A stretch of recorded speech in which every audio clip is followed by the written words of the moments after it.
Hi guys, Jasmine here. In this video I'm going to share with you 5 things that I wish I had known before getting into social work. If you're new to my channel, welcome. I'm a practicing social worker and I share my experiences here on my channel. Go ahead and subscribe if you're interested, especially if you're a new social worker or you're a student or you're thinking of getting into social work, because a lot of the stuff that I cover here you'll probably find really beneficial and you won't get it from school. So yeah, subscribe and stay tuned. Let's get right into it. Okay, so the first thing that I want to mention is I didn't realize how much of the work is admin work. Case notes, report writing, support letters, attending meetings, like there's a lot of admin involved. It takes like 50% of your work, if not more. So every task that you complete, you have to do a case note for. So yeah, there's a huge chunk of it that's admin work. I feel like that's not something that's necessarily portrayed to us in university. So that's something to be mindful of. The second thing I will say is the biggest rewards will be the smallest things. So you actually have to look out for them in order to feel like you're actually helping people.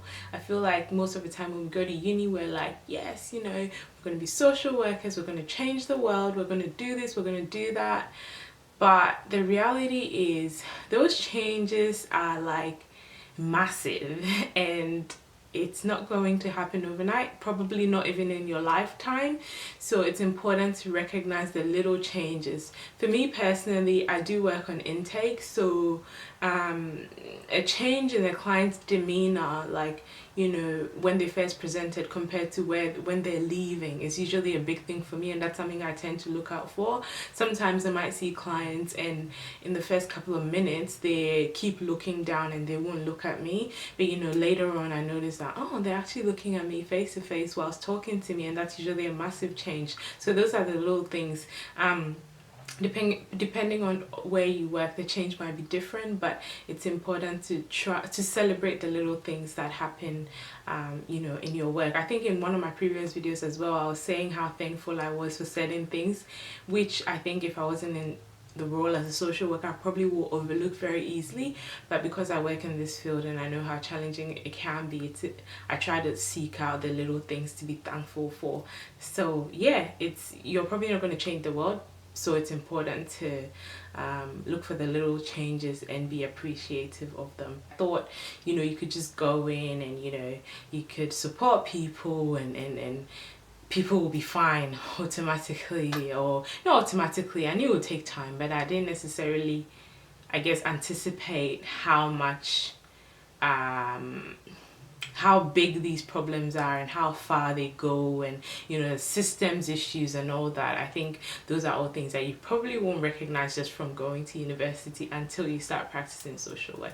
So yeah, that's my second thing. The third thing that's important to really expect is you probably will doubt yourself. I think with the challenges of the work, with being a new social worker, with just coming out of uni, all of that add pressure to you, and you probably will doubt yourself sometimes, feeling like you're not doing enough to help this person, or you don't know what you're doing, or should you even be qualified as a social worker. All that, you will doubt yourself, and that's why it's important to make sure you're accessing supervision, make sure there's support, your service is really well supported. Those are really important things to take into consideration, because you probably will doubt yourself, and it's important to have someone who reassures you that it's a learning process for yourself as well, and you're not here to save anybody, you're here to support people, and you don't have all the answers and all that. It's really helpful to have someone who's re-emphasizing that to you on often, so that you don't take it all on yourself and feel like you're not good enough or you can't do the work. So that's another thing that I didn't necessarily expect before I became a social worker. The fourth thing I would say is relationship building is quite important in social work, not necessarily regarding just building relationship with clients, but building relationship with co-workers and with supervisors and with people that you work with, because it can really get you far. Sometimes the people that have moved into really high positions through social work don't necessarily have any crazy educational background or any massive degree or anything like that. A lot of the time it's just been because they've built relationships with the right people and they've been able to work their way way up. So I'll say relationships is a massive thing as well. I think in uni my focus was more on like building relationship with clients and how I can do that and all that, but I think building relationship with co-workers and with the people that you work with is just as important as well. So that's something that I didn't necessarily expect. Finally, self-care. Self-care is a massive thing. I feel like I rant about it all the time on my channel, but that's because it's so important, and none of it was mentioned when I was at uni. It was never mentioned. Self-care was never mentioned. And self-care could be anything. It's not necessarily just taking time out to do things for yourself. It's also about making sure you're working for an organization who has good values, who is supportive of the work that you do, who gives you enough leave, who gives you who manages your caseload properly, all those things. I would do another video talking more in depth about self-care in the future.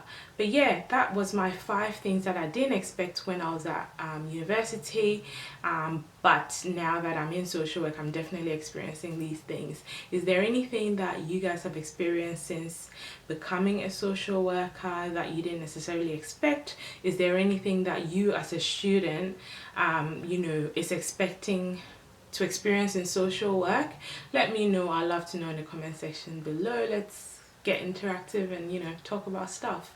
Anyway, thank you so much for watching, and please subscribe if you haven't already, and I shall see you in my next video. Bye.